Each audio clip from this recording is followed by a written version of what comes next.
গৌরসংবিধি রূপানগরসায় গুরুদেবায়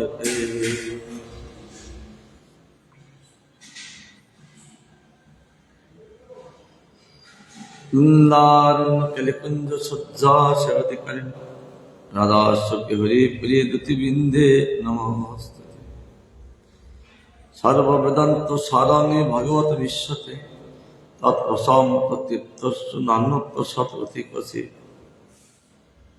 ধর্মমূলমি ভগবান সর্বদেবময় হরি স্ফীতং তদ্বিদং রাজং যেন তত্ত্বা প্রসিদতি নারায়ণ নমস্কৃত্য নরং চৈব নরোত্তমং দেবীং সরস্বতীং ব্যাসং ততো জয়মুদীরয়ে। হরে কৃষ্ণ কৃষ্ণ কৃষ্ণ হরে হরে, হরে রাম রাম রাম হরে হরে। আজ একটা বিশেষ তিথি আমাদের কাছে, মানে একটা আসন দেন, মাত্র একটা আসন আমাদের কাছে 15 দিন অন্তর আসেন। সামনে আসছেন কি অমাবস্যা, অমাবস্যায় শিব চতুর্দশী। শিব ভক্তগণ তারা আরাধনা করছে। শিব তাদের আরাধনায় সন্তুষ্ট হলেন। বৎস তোমরা বর মাগো, বলছে আপনারা আরাধনা করি, আপনি যদি না আসেন, না দর্শন দেন, তাহলে আরাধনা কি ভালো হয়? তাদের প্রতি সন্তুষ্টই ভগবান শিব বলছেন ঠিক আছে, আমি বছরে একবার আসব। সেই তিথি আগামীতে আসছে, 16 তারিখে 15 তারিখ। কৃষ্ণ ভক্ত বলছে শিব যদি আসেন তাহলে জগতে আমাদের ভগবান আসার প্রয়োজন আছে। তারা আরাধনা করতে লাগলো।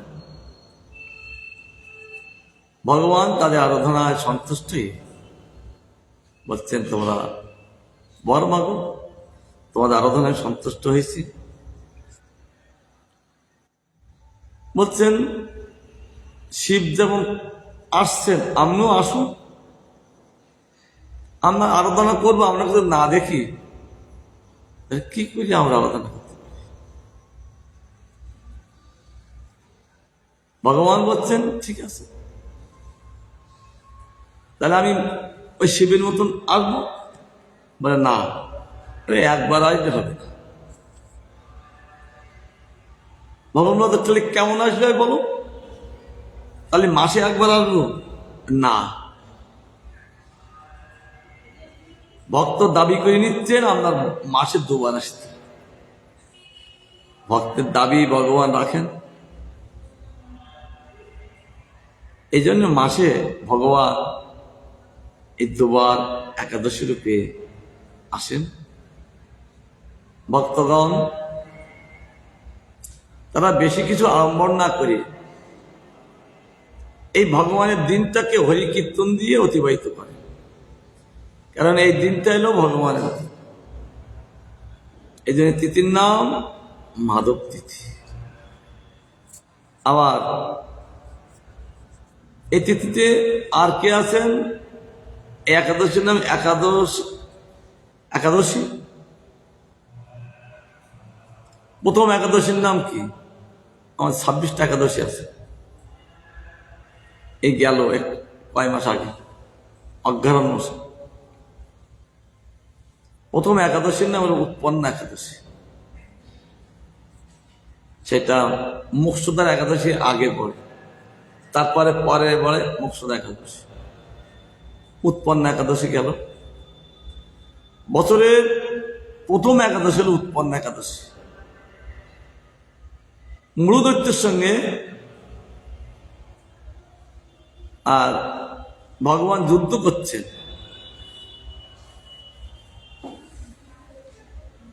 পেরে উঠছেন না। অর্থাৎ মূঢ়দৈত্যকে ভগবান মারবেন না, কারণ ভগবান যাদের যাদেরকে মেরেছেন মূলে আছেন তাদের আশীর্বাদ। ভগবান যাদের যাদেরকে যে ওষুধদেরকে মেরেছেন মূলে আছেন আশীর্বাদ, কিন্তু মূঢ়দৈত্যর মূলে কারো আশীর্বাদ নেই। ঋষিদের আশীর্বাদ যদি থাকতো ভগবান নিজে হাতে মারত। বেদ এমন কিছু স্বীকৃতি করেননি ভগবান তাকে মারবে, ওই ঋষিজ্ঞান দ্বারা মারবে। জরাসন্ধ এমন কিছু স্বীকৃতি করেননি যে ভগবান হাতে মৃত্যু, ভীমিন দ্বারা মারলে। কাল যেমন এমন কিছু স্বীকৃতি করেননি যে ভগবান তাকে মারবেন, কার দ্বারা মারল? মুসুকুন্দর দ্বারা। তো মূঢ়দৈত্য তিনি এমন কিছু স্বীকৃতি করেননি যে ভগবান হাতে মরবেন। ভগবান বলছে ঠিক আছে, অনেক সময় যুদ্ধ হয়েছে, একটু বিশ্রাম করি, ওষুধের মোটা বুদ্ধি। ভগবান যখন যুদ্ধ করবেন, এই বিশ্রাম করবেন, সেই সময় আমি প্রেরণান্তর করে দেবো ভগবানকে, তাহলে আমি চিরজয়ী। ভগবান ঘুমাননি, ঘুমের ভান দেখতে ওষুধটা কি করেন, তখন তিনি ভগবানকে মারতে যাচ্ছেন। এমন সময় ভগবানের হৃদয় থেকে একটা নারীর জন্ম হলেন। নারীটা জন্মগ্রহণ করিয়ে ওষুধটাকে বধ করে দিলেন। ভগবান যেন ঘুমের ভানে তিনি অবস্থান করছেন। অনেক সময় ভগবান চাইলেন, আর অসুরকে মেরে সামনে মরিয়ে আছেন, আর নারীটা হাত জোড় করে তিনি অবস্থান করছেন।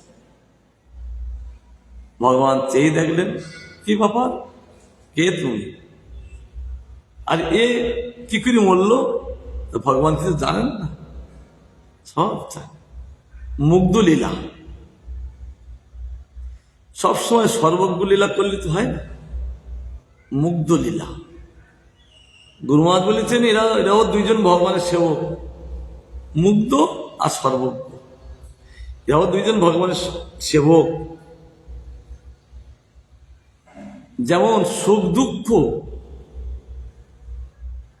এদেরকে সৃষ্টি করেছেন ভগবান। এই জন্য জীবের মধ্যে যখনই সুখ আসেন জানতে হবে তার পরবর্তী আর একজন আসবেন, কে এসে? দুঃখ। দুঃখ এলে জানবে সুখ আসবে। এই যে সুখ দুঃখ দিয়ে জগৎটা, কখনো সুখ কখনো দুঃখ, আমার দুজন দ্বন্দ্ব করে, লড়াই করে, সুখ দুঃখ লড়াই করে। কোথায় বসি? চিত্তক্ষেত্রে বসি। কোথায় বলেছেন? গীতায় বলেছেন। কত অধ্যায় বলেছেন? 15 অধ্যায় 5ম শ্লোক। নির্মাণ মোহা দিৎসঙ্গ দোষা অধ্যাত্ম নিত্যা বিনিমিত্ত কাম দ্বন্দ্বয়ে বিমুক্তা সুখ দুঃখ সঙ্গই গচ্ছন্তি মূঢ়া পদম।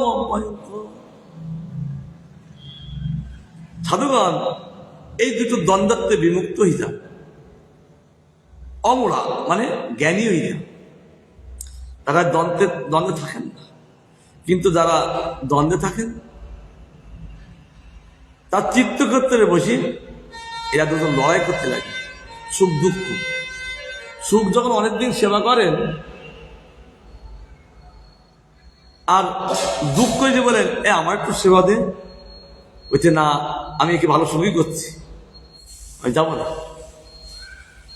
তখন না তুই ছাড়, আমি একটু সেবা করি, এই লড়াই করতে থাকে সুখ দুঃখ সঙ্গ, লড়াই করতে থাকে চিত্তক্ষেত্রে বসে। যার চিত্তক্ষেত্রে এবার লড়াই চলে, সুখ দুঃখ লড়াই, সে চিরদিনের জন্য অসুখী। কখনো কিন্তু শান্তি পায় না। যখন শান্তি পেতে যান তখনই আবার দুঃখ এসে যায়, চিত্ত করে জ্বলিয়ে যায়। গীতাই বলছেন ভগবান পুরুষোত্তম যোগে, এখানে তদ্রূপ। এরা এমন কিছু সুকৃতি করেননি এদেরকে মান। তখন ওই ভগবানের দেহ থেকে ওই নারীটা সৃষ্টি হলেন, তাকে নিধন করলেন, হাত জোর করে বসে আছে। ভগবান চেয়ে দেখলেন, কে তুমি? আমি আপনার দেহ থেকে উৎপন্ন হয়েছি, আপনাকে যখন মারতে যাচ্ছিলেন তখন আমি একে মেরে দিচ্ছি। তখনই ভগবান বলে, ঠিক আছে, আজ থেকে তোমার নাম হবে একাদশী, আর আমার থেকে উৎপন্ন হয়েছে বলে এই একাদশীর নাম হবে উৎপন্ন একাদশী। এই উৎপন্ন একাদশী অন্য কেউ নয়। এই যে প্রতি একাদশীতে আমরা একাদশী পালন করি, একাদশী রূপে আসেন কে? একাদশী, এই একাদশী হলেন শ্রীমতী রাধারানী কোটি কোটি কোটি ভাগে এক কলামূর্তি। দুর্গা দেবী তিনি রাধারানী কোটি কোটি ভাগে এক কলামূর্তি। এই জগতে সরস্বতী মায়ের ছায়া সরস্বতী, তিনিও রাধারানী কোটি কোটি ভাগের এক কলামূর্তি। কারণ চিৎ জগতে শুদ্ধ সরস্বতী, আর মায়ের জগতে অশুদ্ধ সরস্বতী ছায়া সরস্বতী, আর চিৎ জগতে শুদ্ধ সরস্বতী কায়া সরস্বতী, অর্থাৎ শ্রীমতী রাধারানী। বৈষ্ণবগণ কখনো ছায়াকে পূজা করেন না, কায়াকে পূজা করেন। তিনি কোথায় থাকেন? গোলক বৃন্দাবন। এদিন আমরা তাই করেছি, সরস্বতী পুজোর দিন আমাকে দেখে এই ছেলেটা তাই করেছি। আমরা পুষ্প দিয়েছি রাধারানীর চরণ, কেন? তিনি মূল সরস্বতী। আবার তাকে আমরা প্রতিদিন সেবা করি, পূজা করি। এতে গন্ধপুষ্পে কৃষ্ণের শস্যে মুখ বেনবায় নমঃ। আবার কৃষ্ণের হাতে বংশী রূপে তিনি আছেন। অনেকে বলে মাঘ মাস পড়িতেন সরস্বতীর না পূজা করলে কুল খেতে নেই। আমাদের বৈষ্ণবের কোনো বিধান নেই, তারা প্রতিদিন সরস্বতী পূজা, তারা কুল প্রতিদিন খেতে। বৈষ্ণবগণ তারা প্রতিদিন সরস্বতী পূজা করেন, এই জন্য কুল তারা 12 মাস খেতে না। কেন? ওই মুকু বেনাবাহিন বলছেন না, পুষ্প পূজা হচ্ছেন, তার জন্য বৈষ্ণবগণ প্রতিদিন কুল খেতে পারে। তাদের দোষ নেই, তারা প্রতিদিন সরস্বতী পূজা করে কুল খাবে। এই জগতের লোক প্রতিদিন করে না বলে, বছরে একবার করে বলে তাই বাড়া করে, কিন্তু বৈষ্ণবরা প্রতিদিন করে। এই রাধারানীর কোটি কোটি কোটি ভাগের এক কলা একাদশী মূর্তি। দুর্গা দেবীও তাই। কি করি? দুর্গা দেবী তিনি নিজেকে আদ্যাশক্তি বলেন, জগতের লোক বলেন জানে না তাই।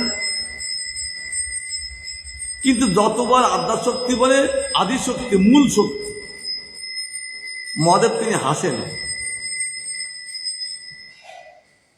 একদিন পার্বতী বলছেন, প্রভু আমি আদ্যাশক্তি বললি আপনি হাসেন কেন? পদ্মপুরাণ পাতাল খণ্ডে বলছেন শিব পার্বতী সংবাদে, আমি আদ্যাশক্তি বললি তুমি হাসো কেন? বলে আমি হাসি তোমার মূর্খতার জন্য। কি মূর্খতা? তুমি আদ্যাশক্তি যখনই বলো আমার হাসি না।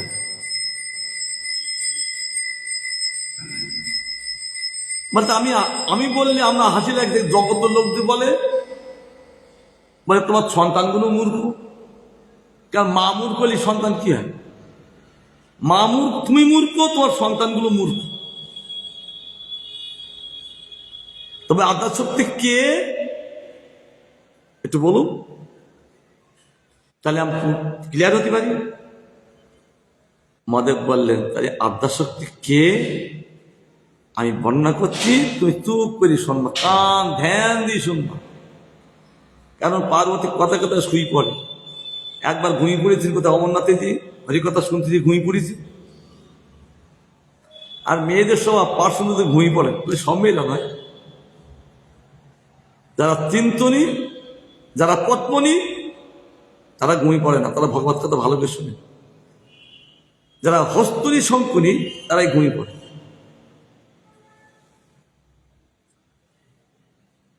বলতে তুই আগের মতন ঘুমাবো না, হরিকথা বলতে তুই ঘুমিয়ে পড়েছিল, তুই কোথায় অমরনাথে, আর তোমার বদলে শুনেছিল একটা পক্ষী। শোনো কি বলছি। ভগবান শিব তিনি বলতে লাগলেন, দেবী শোনো ভালো করে। তৎপ্রিয়া প্রকৃতি শ্রদ্ধা রাধিকা কৃষ্ণ বল্লভা তৎকলা কোটি কট্টাংশা। আর বলবো তুমি এই ত্রিগুণাত্মিকা। আর বলবো তখন তার কলম নলি গেলেন পার্বতীর, একই আমি তাহলে তার কোটি কোটি কোটি ভাগের এক কলা মূর্তি আমি। হ্যাঁ, দুর্গাদা তুমি ত্রিগুণাত্মিকা, তিনটি গুণ দিয়ে তুমি পরিচালনা। আর সেই আদ্যাশক্তির আসন প্রভু আমার ভুল ধামাটা কাটিয়ে দিয়েছেন, আমার চিত্তটা স্বচ্ছ হয়ে গেছেন। এইবার সেই দেবীর কথা শুনতে খুব ভালো লাগছেন, তাহলে তার মহাত্ম আর একটু বলুন। তখন বলেছিলেন, মহাদেব তৎপাদ রজস্পর্শং কোটি বিষ্ণু প্রজায়তি। রাধারানীর চরণ তলে যেসব ধুলি থাকেন, সে ধুলির থেকে কোটি বিষ্ণু প্রজায়তে। তৎপাদ রজস্পর্শ কোটি বিষ্ণু প্রজায়তে। এই জন্য বিষ্ণু তত্ত্বের মাতা হলো শ্রীমতী রাধারানী। আমাদের এই অষ্টমপদীতে আছেন রাধা স্তুতিতে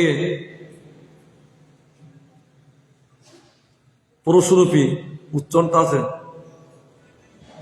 ওই পরশুরী শব্দের অর্থ বিষ্ণু তত্ত্বের মাতা শ্রীমতী রাধারানী। রাধা রাসে চোখ রামাশা পরত্মা কৃষ্ণ কান্তা কৃষ্ণ বৎসল সীতা কৃষ্ণ প্রেরণা মা বিষ্ণু পরশুরূপী সর্বাত্মা নিত্যা সন্ত সনাতন। তিনি পরশুরূপী বিষ্ণু তত্ত্বের মাতা। তাই বলছে এখানেও এই একাদশী শ্রীমতী রাধারানীর কোটি কোটি কোটি ভাগের এক কলা মূর্তি রূপে তিনি এই অবস্থান করছে।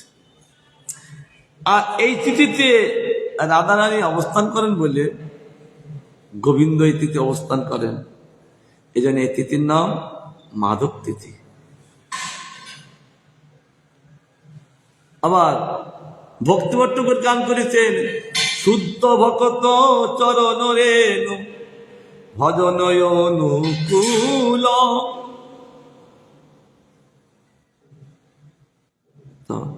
ভক্ত সেবা পরম সিদ্ধি প্রেমলতিকার মূল। মাধবতীতি ভক্তি জননী যতনে পালন করি কৃষ্ণ বসতি বসতি বলি পরম আদরে বরি। এই মাধবতীতি হল ভক্তি জননী। আর যেখানে জননী থাকেন সেখানে পিতা বসেন, আর তাকে পরমে আদরে বলি, পরম আদর্শই সেই গোবিন্দকে পূজা করা। ভক্ত কি গানটা লিখছেন কি, পরম আদরে বলি, পরম আদর্শই তাকে বরণ করলেন, যেহেতু কেউ আসলে বরণ করা হয় না। এই যে আমরা আগে যে কীর্তনটা করলাম হরিবাসরের কীর্তন, এমন কীর্তন করছেন আছিমান মহাপ্রভু সেই সব ভক্তগণকে মালা চন্দন দিয়ে বরণ করে নিচ্ছে, তাদের সকলকে মালা দিয়ে চন্দন দিয়ে বরণ করে নিচ্ছে। আর মহাপ্রভুর হস্তস্পর্শ যখনই মালা পেলেন হস্তস্পর্শের চন্দন পেলেন আর তাদের অঙ্গটা পুলিকুত করে দিলেন। এ তো গোবিন্দের হস্তস্পর্শ, প্রেমময় হাত। সবার অঙ্গেতে সবে শ্রীচন্দন মালা, আর যেই না মালা পরিয়েছেন মহাপ্রভু আনন্দের নাচে সব হিয়া বিয়োগ বলা। যখন মহাপ্রভু হস্তস্পর্শ হলেন, অর্থাৎ হস্তস্পর্শ করে দিয়ে তাকে প্রেমময় করে দিলেন, আর যখন প্রেমময় করে দিলেন সমস্ত ভক্ত বিহ্বল ভেঙে পড়লেন ভগবানের প্রেমময় হাত দিয়ে। তদ্রূপ ভক্তিমঠ ঠাকুর গান করেছেন ভক্তি জননী। আর শ্রীমান মহাপ্রভু কলিযুগে আবির্ভূত হয়ে তিনি এই চিঠিকে প্রেরণাদণ্ড দিয়েছেন বেশি। কোথায়? শিবাসঙ্গনে বসে এই চিঠিকে প্রেরণাদণ্ড দিয়েছেন প্রবল ভাবে। সমস্ত নদিয়াবাসীদের ভক্তগণকে নিয়ে এই হরিকীর্তন করেছিলেন। এই জন্য এই চিঠিতে হরিকীর্তন প্রাধান্য বেশি। আবার তিনি যে হরিকীর্তন করেছেন বর্ণনা করছেন কে? বৃন্দাবন ঠাকুর। দেখছেন তিনি লিখছেন। কারণ এক সময় বৃন্দাবন ঠাকুরের ওই লীলা দর্শন করার ইচ্ছা ছিল। কারণ গৌরসুন্দর লীলা করে যখন চলে গিয়েছিলেন তার জন্ম হয়েছিল পরে মামগাছিতে। কিন্তু যখনই জগতের এইসব লীলা মাধুর্য শোনেন আর আক্ষেপ করতে থাকেন, আমার জন্ম হলো এখন কেন, তখন কেন জন্ম হলো না? তাহলে আমি এই মহাপুরুষ এই সংকীর্তন দর্শন করতাম, কিভাবে তিনি কীর্তন করতে প্রেমময়। তিনি গুরুদেবের সেবা করতেন, গুরুদেবকে নিত্যানন্দ অন্তরে এই ভাবটা আছেন, আমার কেন জন্ম হলো না, আমি সেই আমি একটু দেখতে পেলাম না। তাদের সবসময় অন্তরের চিন্তা, অন্তরে ভাব বুঝতে পারেন কে? গুরুদেব। গুরুদেব শিষ্যের অন্তর্ভাব বুঝতে পেরে যথাসময় অন্তরে ভাব বুঝতে পেরে তাকে বুঝিয়ে দিয়েছিলেন বৃন্দাবন দাস ঠাকুরের। কোথায়? মহাপ্রভু নিজ অদ্বৈত গুরু নিজ পার্শ্বদেরকে নিয়ে তিনি গৌরসুন্দর যেখানে যেখানে তিনি হরিকীর্তন করেছেন সেই সব লীলাগুলো নিজ পার্শ্বদের নিয়ে, কারণ তারা ছিলেন আগে বলরাম পার্শ্বদ, এখন হলেন নিত্যানন্দ পার্শ্বদ। বলরামের পার্শ্বদগণ তারা মিলিত হয়ে যে জায়গাটায় বসে তারা আলোচনা করতেন, কাল কোথায় পৈনবারে যাওয়া হবে, কাল কি লীলা হবে, এই আলোচনা বৈঠক সাথে আলোচনা হতেন। কাল কি কোথায় কোথায় যাবেন কিন্তু একসঙ্গে। এই জন্য সেই জায়গার নাম হলো বড় বৈঠান। আবার কৃষ্ণ নিজে পার্শ্বদের নিয়ে যেখানে বসে তিনি আলোচনা করতেন, কোথায় কোথায় কি প্রোগ্রামে কোন বনে যাবেন, কিভাবে যাবেন, কি কি লীলা করবেন, ওই বসিয়ে সব আলোচনা করতেন। বৈঠক শব্দ আলোচনা। সেখানে বড় ছোট বৈঠান আছে, বলরাম পার্শ্বদ, এসে গেছে নিত্যানন্দ পার্শ্বদ। গৌরসুন্দরের লীলাগুলো তিনি সংকীর্তন করে চলেছেন। যেতে যেতে একটা জায়গায় গেলেন, সেই জায়গার নাম দেনুর। সেই দেনুর গ্রাম বর্ধমান জেলায়। সেই বটবৃক্ষ, বিরাট বটবৃক্ষ এখনো আছেন, যেখানে মহা নিত্যানন্দ গুরু ওই বটতলায় নৃত্য করে শয়ন করেছিলেন। সেই বটটা গাছটা এখনো আছেন গৌরমূল্য পরিক্রমার মধ্যে। জায়গার নাম দেনুর। সেখানেই কিছু খাওয়ার পরে শয়ন করতে গেলেন। আর বৃন্দাবন দাস ঠাকুর নিত্যানন্দ প্রভুকে তিনি মুখ শুদ্ধ হরিতকে দিলেন। হরিতুকি দিলেন। তিনি প্রতিদিন গুরুদেবকে সেবা করছেন, তিনি খাওয়ার পরে হরিতুকি দেন, কিন্তু কোনোদিন নিত্যানন্দ বলেননি যে তুমি আমার একথা দিচ্ছ, কে কাছে রেখেছো কেন? কিন্তু সেই দিন বললেন, বৃন্দাবন হরিতুকি পেলে কোথায়? বলে আমি রেখেছি গুরুদেব, আপনি খাওয়ার পরে একটু মুখ শুদ্ধি গ্রহণ করেন, তার জন্য আপনার জন্য রেখেছি। তুমি জানো না আমরা সে ত্যাগী সাধু, তুই সঞ্চয় করলে কেন? অথচ প্রতিদিন গুরুদেবকে সেবা করতে কোনোদিন বলেননি। আর ওই দেনুনি দিয়ে বললেন, না আমার সঙ্গে থাকা তোমার কোনো যোগ্যতা নাই। সঞ্চয় করে কারা? গৃহস্থরা, তাদের পুরো সংসার আছেন, আমাদের কিছু সংসার আছে। তাহলে এই সঞ্চয় ভাব তোমার গৃহস্থের মধ্যে আছেন, সেই ভাব তোমার মধ্যে আছেন, অর্থাৎ আমার সঙ্গে তোমার থাকার যোগ্যতা নেই। তাকে প্রত্যাখ্যান করে পার্শ্বদেরকে নিয়ে হরি সংকীর্তন করতে নদিয়া চলে আসলেন। যখন নদিয়া চলে আসলেন, একা বৃন্দাবন দাস ঠাকুর তিনি অধন্য হয়ে কাঁদতে লাগলেন। আমি তো আমার জন্য কিছু করিনি, গুরুদেবের জন্য করেছি, আজ গুরুদেব আমার প্রত্যাখ্যান করলেন। এই চিন্তা করতে লাগলেন, অধন্য হয়ে কাঁদতেন, আর কিচ্ছু না, খাওয়া দাওয়া বন্ধ, কেবল কাঁদতে লাগলেন। আমি আমার গুরুদেব সেবাতে বঞ্চিত হয়ে গেল, গুরুদেব আমাকে প্রত্যাখ্যান করিয়ে আমি বঞ্চিত হয়ে গেল, তাই আমি আর কি করব? যদি এই দেহটায় গুরু সেবা যদি না হয়, তা দেহের কি মূল্য আছে? দেখতে দেখতে অর্ধরাত্র আকার বাণী যে বৃন্দাবন তোমার কোনো দোষ নাই, কারণ আমার এটা ইচ্ছা, গৌর সুন্দর আমার প্রভু তিনি নদিয়ায় কি কি লীলা করেছেন 24 বছর ধরে। গৌর সুন্দর 24 বছর ধরে তিনি নদিয়া লীলা করেছেন, আর 24 বছর তিনি তদেকাপ্পা স্বরূপে লীলা করেছেন।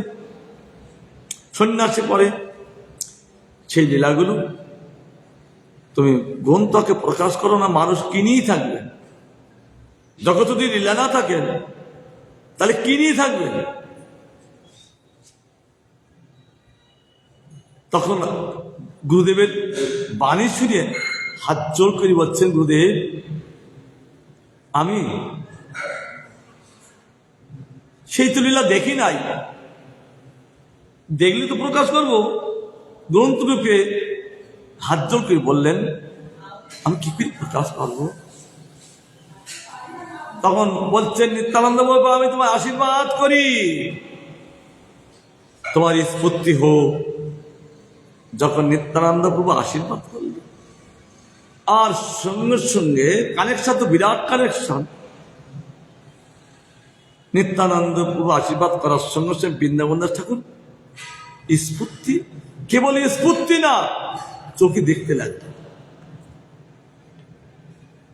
গৌর সুন্দর কেমন করে তিনি নৃত্য করেছেন, কেমন ভাবে তিনি প্রেমদান করছেন, কোথায় কোথায় তিনি নৃত্য করছেন প্রেমা হয়ে, কত লীলা করছেন, তিনি চোখের সামনে দেখতে লাগলেন। গৌর সুন্দর যেন আবার বৃন্দাবন দাসকে থেকে হাস্য করছেন, কারণ প্রতি যুগে যুগে তো লেখক তিনি বৃন্দাবন দাস ঠাকুর লেখক। প্রতি যুগে যুগে যে ব্রহ্মাণ্ডে যাবে না কেন, সব ব্রহ্মাণ্ডে বৃন্দাবন দাস ঠাকুর থাকবে, কারণ সব সময় কলিযুগ থাকেন সেই সব ব্রহ্মাণ্ড। আমাদের ব্রহ্মাণ্ডের আবার কলিযুগ আসবে ওই 28টা পরে, সেই যে ব্রহ্মাণ্ডে আবার কলিযুগ আসবে ওই 27টার পরে, 28 যুগের পরে, দাপরের শেষে। তার জন্য প্রতি যুগে যুগে লেখক এই বৃন্দাবন দাস ঠাকুর। গৌর লীলায় বৃন্দাবন দাস ঠাকুর, কৃষ্ণ লীলায় ব্যাসদেব রূপে তিনি লেখক। তাকে দেখালেন গৌর লীলা, আর চিন্তা করলেন যে এত লীলা, অসংখ্য লীলা। যেমন সুত গোস্বামী দেখছেন কি, সুত গোস্বামী তিনি দেখছেন সৌনকে জিজ্ঞাসা করছেন যে গোবিন্দের একটু অবতার কথা বর্ণনা করুন। তিনি একটু স্মরণ করলেন, স্মরণ করার সঙ্গে সঙ্গে তিনি ওই গোবিন্দের অবতার দেখতে লাগলেন। একটা দুটো অবতার না, অসংখ্য অবতার। লীলাগুলো দেখতে লাগলেন। এবার বলছেন আমি কি করি বর্ণনা করি, অসংখ্য অবতার। ভগবান বলছেন তুমি আমার অবতার বর্ণনা করবে, আমার অবতারটা দেখি নাও, তুমি কি বর্ণনা করবে তুমি? অবতারটি অবাক। সৌন ঋষি বলছেন কি ব্যাপার, বর্ণনা করুন। ভাগবত 24 দিনে 25টি বর্ণনা করলেন, আর বলতে পারলেননি। তিনি চুপ করে আছেন, বলতে বর্ণনা করুন, কিন্তু কত বর্ণনা করবেন? তিনি তখন বললেন অবতার অসংখ্যায় হরের সত্য নিধি দিদা যথা বিদা চিনা করলা সরসু সহস্র। বলছেন একটু ব্যাখ্যা করি বলুন। সহস্র সহস্র, অর্থাৎ একটু ব্যাখ্যা করি বলুন।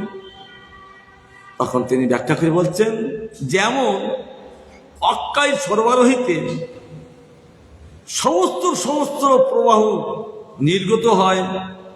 প্রবাহ শব্দের অর্থ হল জলধারা, জলধারা নির্গত হচ্ছেন সরোবর থেকে। তদ্রূপ কৃষ্ণরূপ তত্ত্বসাগর হইতে অসংখ্য অসংখ্য অবতারগণ প্রকটিত হচ্ছেন। এ যেমন তিনি বুঝিয়ে দিয়েছিলেন।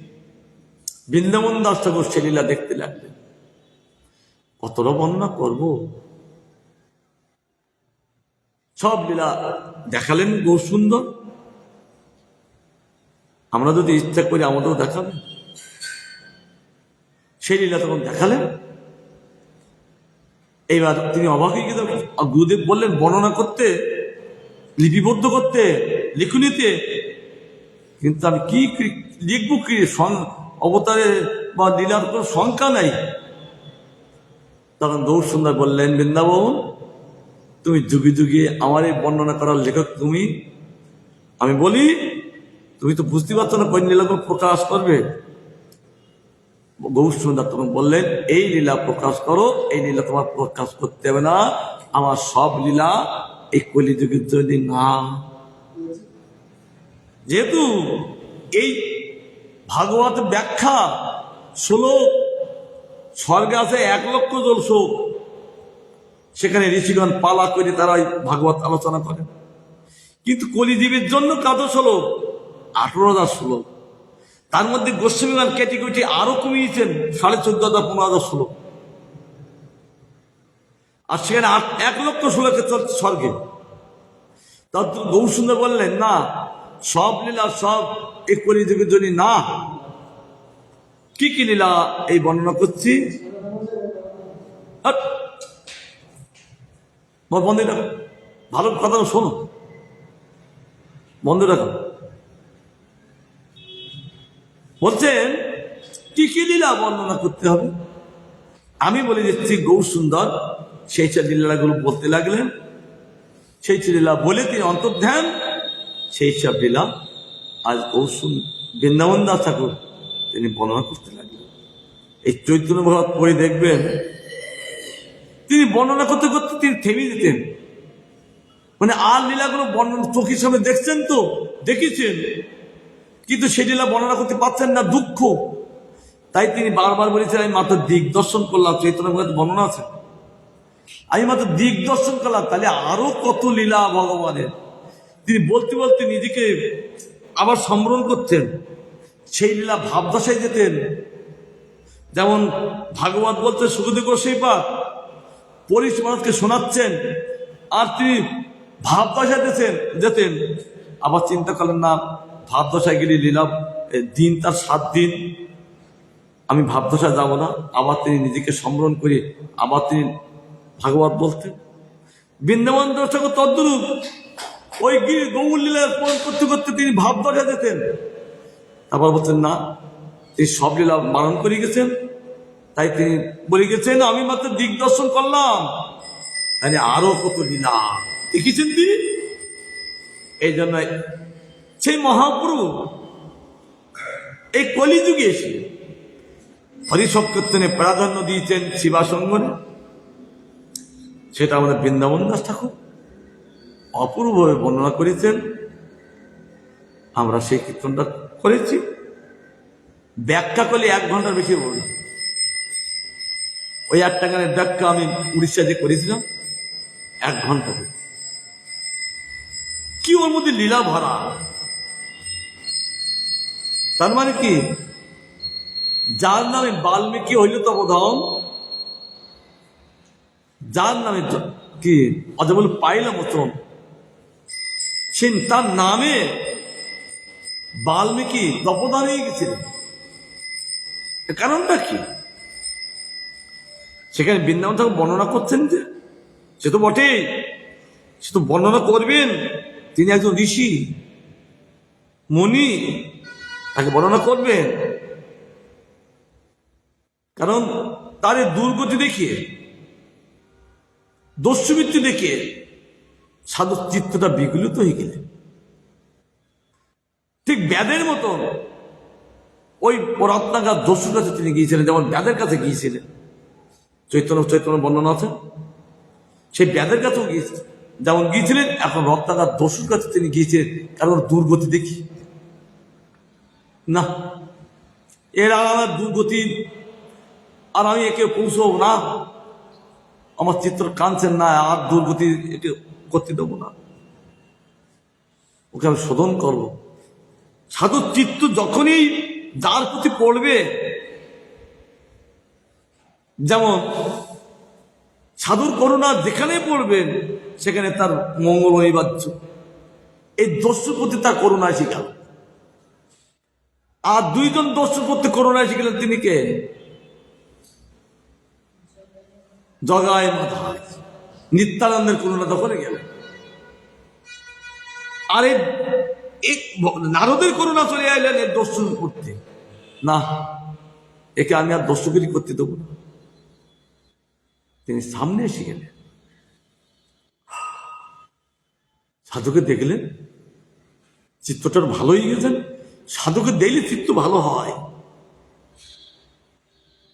তার জন্য তিনি দেখলেন, বলতে কি করছো তুমি, এরা করো কেন? সাধুর সঙ্গে কথোপকথন করেছেন, তাতে ওর কিন্তু আস্তে আস্তে কিন্তু শোধন হচ্ছে। এটা করতে নাই। আচ্ছা, তুমি যে এই যে দস্যুগুলো করছো,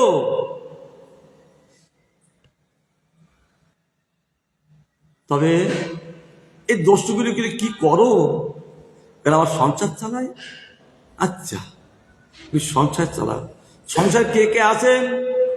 বলছেন আমার ছেলে আছে, মেয়ে আছে, স্ত্রী আছে, পিতা আছে, মাতা আছে। তাহলে টোটাল কয়জন? আর আমি আছি। আচ্ছা, তুমি যে দস্যুগুলি করে সংসার চালাচ্ছ, তোমার এই পাপের ভাগী দ্বারা হবে? শুনেছো তো? ও, আমি এই ভাগে চলে যাব আর তুমি এই ভাগে চলে যাবা না, চলে যেতে দেবো না। নারদমণি বলছেন আমি চলে যাওয়ার জন্য আসিনি, তুই শুনিয়েছ তারপর আমি যাবো। তা তো আমি বিশ্বাস করতে পারিনি, তাকে বেঁধে রেখে দিয়ে থাকবো, আমি বেঁধে থাকবো, বাধাই থাকবো, তোমার কাছে চিরদিন বাধা থাকবো। শুধু এই সময় কেন, চিরদিন বাধা থাকবো। বাড়ি দিয়ে আগে তার সহধর্মিনীকে জিজ্ঞাসা করলেন, আমি যে দস্যুগিরির সংসার চালাচ্ছি, এর পাপের ভাই তুমি হবে? বলে কেন? তুমি আমাকে বিবাহ করেছো, কিভাবে সংসার চালাতে, কিভাবে করতে তুমি বোঝো, পাপের ভাগে আমার হল। ছেলেকে জিজ্ঞাসা করলেন, একই কথা। মাকে জিজ্ঞাসা করলেন, না মেয়েটাকে জিজ্ঞাসা করলেন, একই কথা। মাকে জিজ্ঞাসা করলেন, একই কথা।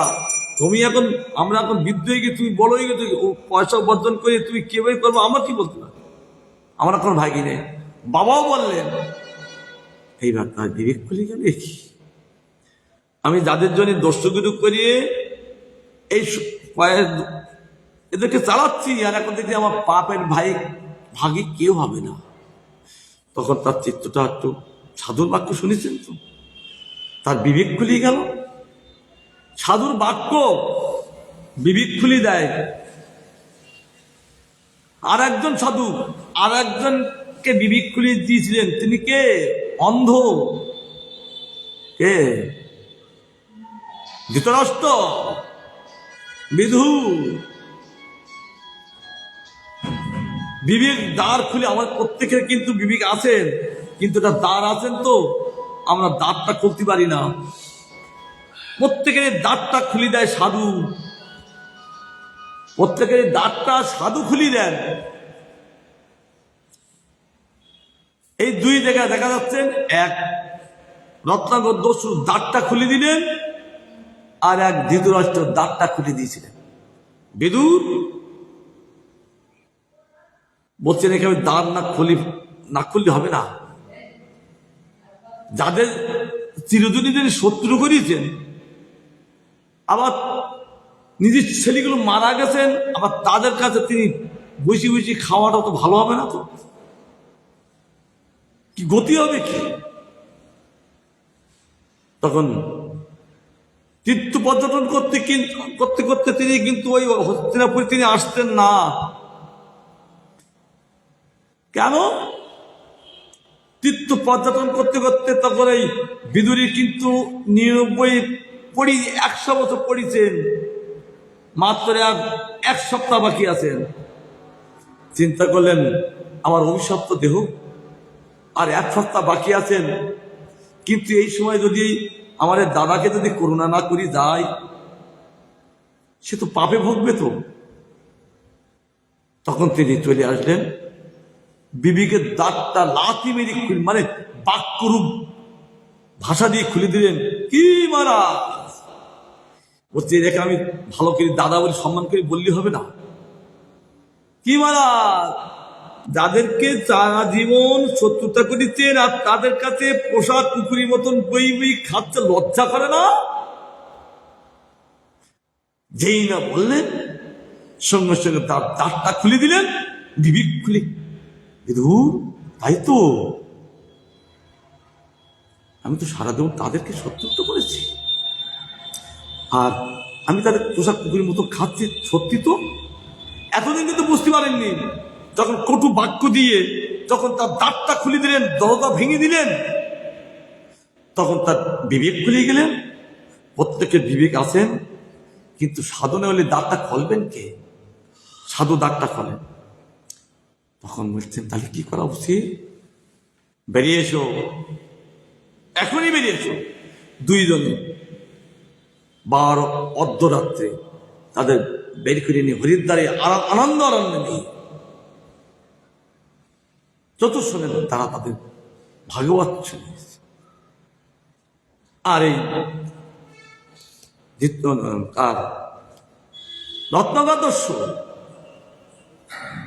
নারদ মুনি তার বিবেক দ্বারটা খুলে দিলেন। তখন তিনি বুঝতে পারলেন, সাধু বাবা ঠিক তো, আজ আমি এত অন্যায় কাজ করলাম, এই অন্যায় ভাগে কেউ হয় না। নারদ মুনি বলছেন, অন্যায় ভাগে কে হয় না? যে কর্ম করে তার ভক্তি হয়। পিতামাতা ভোগে না, কন্যাও ভোগে না। মা যদি অন্যায় করে, মার ভোগ দেয় কর্মফল তদ্রূপ। তাহলে এর উপায় কি হবে? উপায় আছে? উপায় নেই মানে? যেমন কর্মফল ভোগ করবে, সেই কর্মফল আবার শোধ করার উপায় আছেন। তখন তেতাদু আসেননি, আসবেন সত্যযুগের প্রারম্ভে। তখন তিনি বলতেলেন, তুমি তাই রাম নাম উচ্চারণ করো। রাম নামটা তার উচ্চারণটা হচ্ছেন না, মানে এত পাপী রয়াকার রাম উচ্চারণটা হচ্ছেন না। কি বলছেন? মরা মরা বলছেন। ওই মরা সোজা করলে কিন্তু রাম হয়, সোজা করলে রাম হয় না। মটা পরে দাও, রাটাকে দাও, কি হয়? রাম হয়। আমি সেখানে ব্যাখ্যা করেছিলাম। নারদমণি বুঝতে পারলেন উল্টো নাম করলো কাজ হবে। ওই উল্টো নাম মরা রয়াকার মহায়, তো আগে মটা বলছেন, তারা আটা বলে বলছে, ওই রামেই বলছেন। রাম নারদ বলতেন না, নারদ চিন্তা দেখলেন, তাই তো রয়াকার মো রাম, কিন্তু উল্টি বলছেন, আগে মটা বলতেন, তারপর আটা বলতেন, তার মরা, তুমি তাই করো। সাধু বিচারক বিচক্ষণ, সাধু বিচক্ষণ। ওই মরা উচ্চারণ কত বছর? 60,000 বছর। তার সদারাম বলতে গিয়ে মরা উচ্চারণ করে 60,000 বছর। 60,000 বছরের পরে ওই নামটা তখন আমার উল্টে গিয়ে রোয়া হলেন, রাম হলেন। আর সঙ্গে সঙ্গে রামচন্দ্র তার সামনে শ্যামলকান্তের রূপ দর্শন দিলেন।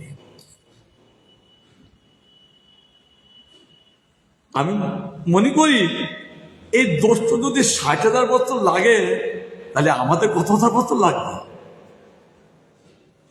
এত তাড়াতাড়ি না, না, না, তপস্যা প্রয়োজন আছে। দীক্ষা নিয়ে নিতে ভজন হবে, দীক্ষা নিতে প্রেম হবে, অত সস্তা না। ভজন সাপেক্ষ। তখন রামচন্দ্র কৃপা দর্শন দিলেন। সাধুর কৃপায় তার বিবেক খুলে গেলেন। সাধুর কৃপায় রাম নাম উচ্চারণ করতে, মরা করতে রাম উচ্চারণ হলেন। তিনি দর্শন দিলেন, রামচন্দ্র আশীর্বাদ করলেন। আর সে এখন তারা মুনি হয়ে গেছে। তার অন্তরে ওই 60,000 বছর, তার অন্তরে অন্য কোনো চিন্তা নেই, শুধু চিন্তা মরা মরা মরা মরা মরা চিন্তা। তার জন্য তিনি এই মরাও চিন্তন করে দিলেন, তার নাম মুনি। তার অন্তরে অন্য কোনো চিন্তা নেই, তার জন্য তার নাম হয়েছে মুনি। তখন রামচন্দ্র বলেছেন, ঠিক আছে, সত্য যুগ সমাপ্তিকাল আসছেন, আমি ত্রেতা যুগে আসছি, তুমি আমার লীলাগুলো সব বর্ণনা করো। যথাসময় আমি এসে সেই লীলাগুলো করব। রামচন্দ্র আশীর্বাদ করলেন। তিনি তখন 7 খণ্ড রামায়ণ রচনা করে অবস্থান করছিলেন। যথাসময় সত্যযুগ পরে ত্রেতা যুগে ছিলেন রামচন্দ্র, তখন ওই সেই লীলাগুলো করতে লাগলেন। সেই গানটাও তুলে ধরেছেন ওই এই গানের মধ্যে। আবার অদামিলি কথা বলতে লাগলেন। পাইলা মোচন, তার মোচনটা কত বছরের বয়স হয়েছিল মহারাজ? তার মোচনটা কত বছর পরে হয়েছিল? এই অদামিলির ভাগবতে গান করছেন 88 বছর বয়সে দিয়ে তার মোচনটা হয়েছিল। তখন 88 বছর বয়স।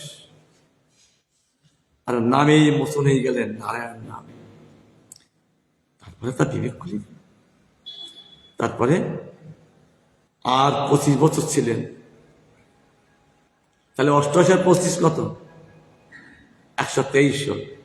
না, ভুল হচ্ছে, 13 বাদ যাবে। দেখো, তিনি হরিদ্বারে দিয়ে তপস্যা করে তিনি গিয়েছিলেন। তার জন্য সে তার কথাটা এখানে আছেন। ওই গানের মধ্যে নারদ বলত, তারাই তো এসে গেছেন আমার সব কলিযুগিয়ে।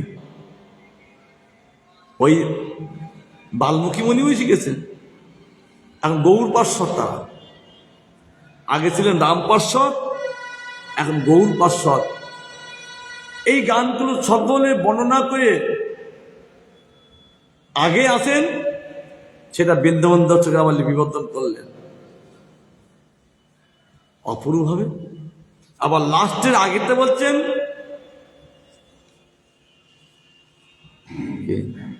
ভাবা বেশি মালা নাই রহয়ে গলায়, ছিন্দিয়া পড়ে গিয়া ভগতের গায়।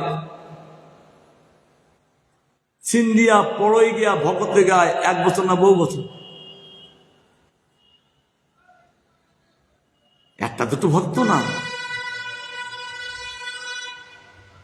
বহু ভক্ত সেখানে হরিসংকীর্তন করতেন শ্রীবাচঙ্গনে, ভক্তের গায়ে বহু বছর। কিন্তু মহাপুর গলায় কটা মালা আছে? বেশি মেলা। কিন্তু ভগতের গায়ে মানে সব ভক্তের গলায় মালা পড়ে গেলেন। কি বর্ণনা ভক্ত আমাদের বৃন্দাবন দাস ঠাকুরের, যতন আসছিলেন প্রত্যেকের গলায় মালা পড়ে গেল। মহাপ্রভু বলছেন এরা আমার সঙ্গে নৃত্য করছেন যে, কিন্তু আমার গলায় মালা, ওদের গলায় মালা নেই তো। নাচতে নাচতে ভাবাবেশে মালা গলায় গিয়ে গলাতে খুলিয়ে দিয়ে তাদের গলায় পড়লেন, সবার গলায়। ভক্তের গায়ে মানে সকলে গলায় মালা, ছিন্দিয়া পড়ইয়া ভক্তের গায়ে। আর ভক্তগণ ওই মালা পেয়ে আরো জনে নৃত্য করতে লাগলেন, কারণ ভগবানের অঙ্গস্পর্শ মালা লাভ করলে প্রেম হয়, তার জন্য তারা নৃত্য করতে লাগলেন। আমরা অনেক কিছু কথা আস্বাদন করলাম। একটা শ্লোক পড়ি একাদশ সম্বন্ধে।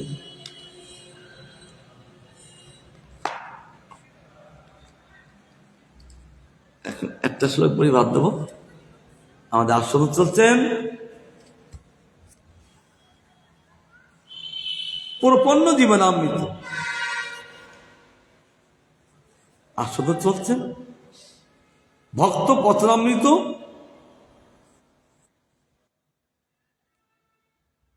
কাপন্ন অর্থাৎ আত্মসমর্পণ। আত্মসমর্পণ হলে কি হয় সেখানে ভাগবতের শ্লোক দিয়ে প্রমাণ দিয়ে বলছেন, কাহাং দরিদ্র পাপিয়ান কৃষ্ণ শ্রী কীর্তন ব্রহ্মবন্ধু রীতিস্মাহং বাহুবং পরিলম্বিত।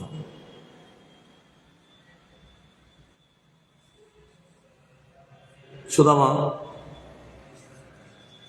কথা তুলে ধরলেন, কোথায় আমি অতি পাপিষ্ঠ দরিদ্র, আর কোথায় শ্রীকীর্তন কৃষ্ণ অযোগ্য ব্রাহ্মণ সন্তান জানিও তিনি আমাকে আলিঙ্গন করিলেন। ইয়া অতি আশ্চর্যের বিষয়। আমি অতি দরিদ্র, অর্থাৎ সুদামার মতো দরিদ্র আর দ্বিতীয় কেউ ছিলেন না।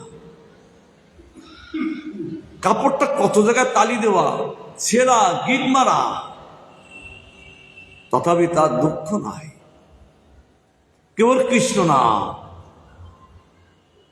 তার স্ত্রী কোনো প্রতিবাদ নেই,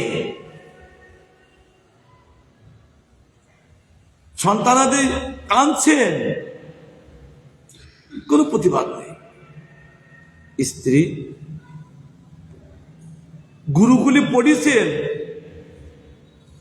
তখন কত কৃষ্ণের ছিল 11 বছর বয়স, আর সুদামারও 11 বছর বয়স, এখন প্রায় 70-80 বছর বয়স। কোনদিন তিনি দ্বারকায় যাননি। তার স্ত্রী বলছেন, আমি শুনেছি তোমার একটা বাল্য বন্ধু আছেন, তুমি সে বাল্য বন্ধু যাও না। বলে আমি যেতে পারবো, আমি কিছু চাইতে পারবো না, কারণ আমি কারো চাইবো না, চাইলে ছোট হয়। কারণ আমরা গিরিয়ে গিরিয়ে যদি চাই হয়তো সেইবার দেবে, দ্বিতীয়বার গেলেই বলবেন আবার চাইতে আসছে। এরকম গুরুমাদ বলি চাইবে না কেন? শুধু আমার কি ধর্ম, আমি এবার একবার চাইবো তোমার কথা শুনি, কিন্তু পরের বার যখন আমি আপনার দেখা করতে যাবো তাহলে মনে করবে আমার চাইতে আসছে। আমি চাই বলি তোমার চাইতে হবে না,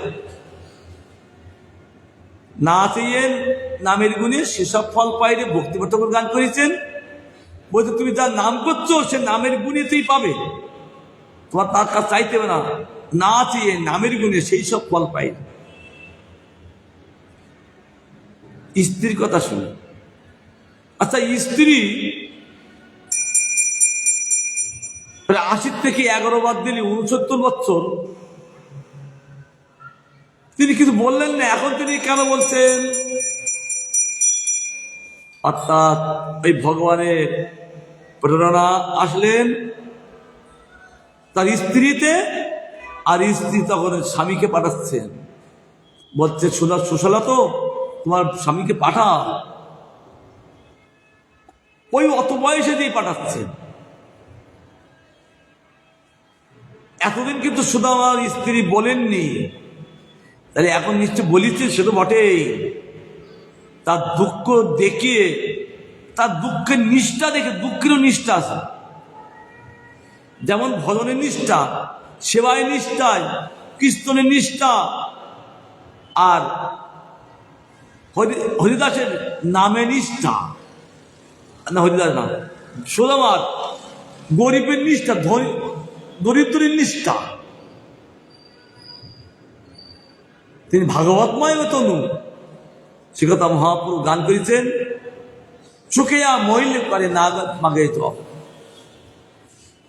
শিবার মহাপুরুষ জামে কীর্তন করেছেন, কত তৃতীয় জামে তিনি গান করেছেন।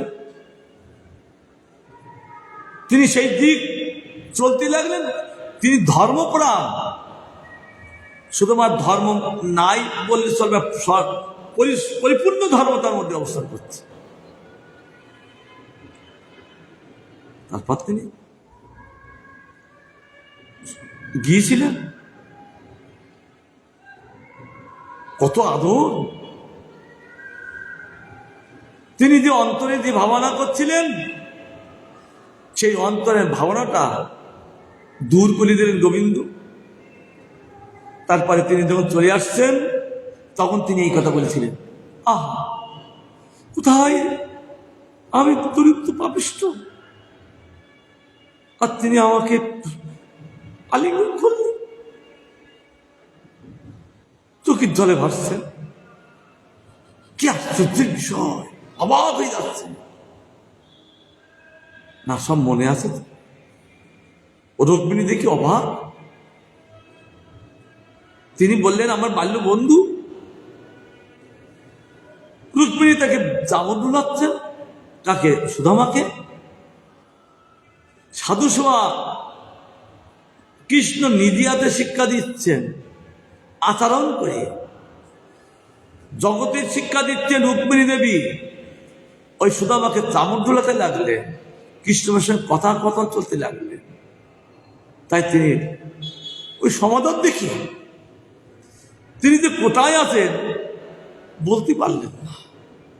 তিনি দ্বারকায় আছেন কি পোরবন্দর আছেন?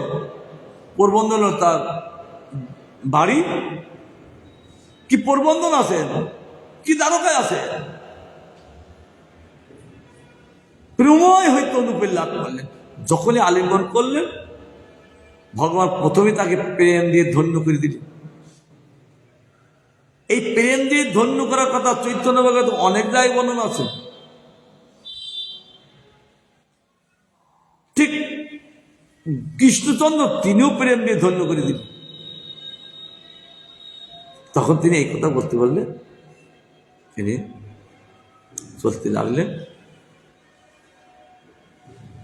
আস্তে আস্তে এদিকে সব অট্টালিকা এসে গেছে, কৃষ্ণ সব দিয়ে গেছে। কিসের জন্য? এক মুষ্টি খেয়ে দ্বিতীয় মুষ্টি খেতে যাবেন, তখন এই রুক্মিণী বলেছিলেন, না না প্রভু আর খাবেন না, কারণ আমি আপনার দাসী। দ্বিতীয় মুষ্টি যদি খান তাহলে আমার তার দাসত্ব করতে হবে, আমি তোমার দাসী। রুক্মিণী থেকে হাত ধরলেন, তিনি আর গ্রহণ করেননি। তিনি খেতেন না, কৃষ্ণ আর এক মুষ্টি খেতেন না।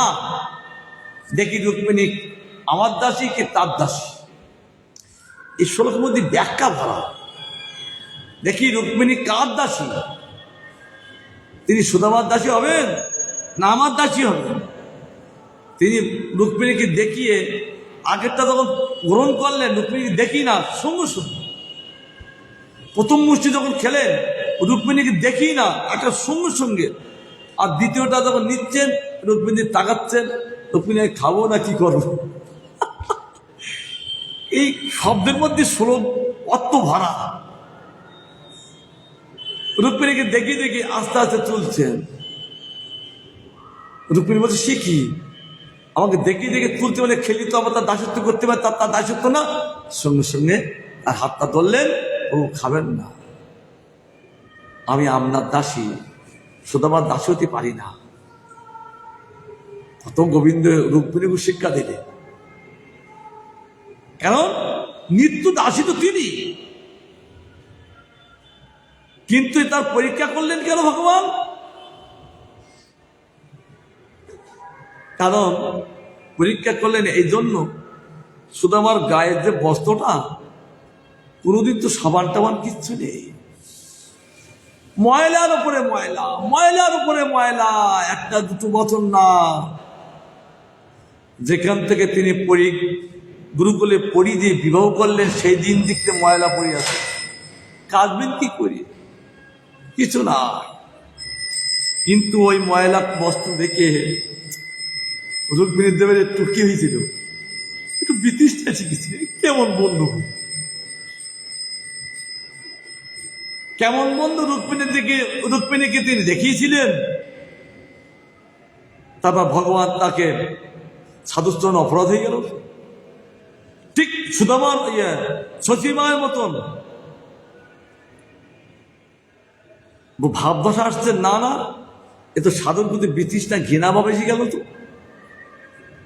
সাধুর বস্ত্রটা দেখছেন কেন? সাধুর অন্তরটা রুক্মিণী দেখলো না কেন? সাধুর অন্তর দেখতে হয়, বস্ত্র দেখতে নেই। বস্ত্র তো বাইরে, অন্তরটা দেখতে হয় সাধু। যখন অন্তরটা তিনি দেখেননি, বাইরের বস্ত্রটা দেখলেন, তখন রুক্মিণী দেখে, রুক্মিণী দেবী, আমি কিন্তু তোমার পরীক্ষা করছি, তোমার দেখে দেখে তখন এক মুষ্টি খেতে। এটা ভালো বিষয়, ভাগবত পড়তে এবার জানতে হবে। রুক্মিণী দেখে দেখে খাচ্ছে। আগেরটা কিন্তু ফটকে খেলেন, পরেরটা রুক্মিণী খাবো কি না করবো, অর্থাৎ তুমি আমার দাসী কি তার দাসী প্রমাণিত। তখন তুমি বলতে, প্রভু আমি আপনার দাসী, তাহলে আমার দাসী হলে আমি কি করবো, খাবো না, না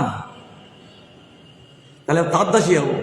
এর হাত মুট করে ধরো, চেপে ধরছে, না প্রমাণ। একটা শ্লোক কি, অ্যাটম্বম শ্লোক, প্রত্যেকের চিত্তকে ধাক্কা মারিয়ে দেবে, বিবেকটা খুলিয়ে দেবে। ভাগবত একটা শ্লোক, বিবেক খোলা শ্লোক, সাধারণ শ্লোক না। ভগবান বিবেকটা শ্লোক রূপে আছেন, এই কথা রূপে আছেন। ভগবান কথা রূপে তিনি বাস করেন। এই জন্য পরীক্ষিত মা জিজ্ঞাসা করেছিলেন, ভগবান কোথায়? সুখদেব গোস্বামী বলেছিলেন, ভগবত কথায়।